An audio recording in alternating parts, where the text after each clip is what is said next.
ചെമ്മീൻ roast ഉണ്ടാക്കി.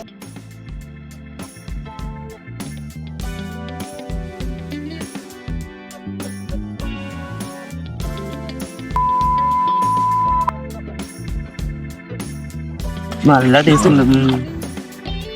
നമുക്ക് ഇന്ന് ചെമ്മീൻ റോസ്റ്റ് ഉണ്ടാക്കാം. അതിന്റെ ഇൻഗ്രീഡിയൻസ്: 1/2 കിലോ ചെമ്മീൻ, 2 സവാള നീളത്തിൽ കട്ട് ചെയ്തത്, 1 തക്കാളി ചെറുതായി മുറിച്ചത്, പിന്നെ വെളുത്തുള്ളി ഇഞ്ചി ചതച്ചത്, 2 പച്ചമുളക്, 2 കറിവേപ്പില, 2 ടീസ്പൂണ് മുളക് പൊടി, 1.5 ടീസ്പൂൺ മല്ലിപ്പൊടി, 1/2 ടീസ്പൂൺ കുരുമുളക് പൊടി, പിന്നെ ഗരം മസാല 1/2 ടീസ്പൂണ്, പെരിഞ്ചീരകം 1/2 ടീസ്പൂണ്, 1/4 ടീസ്പൂൺ മല്ലിപ്പൊടി.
നല്ല ടേസ്റ്റ് ഉണ്ട്.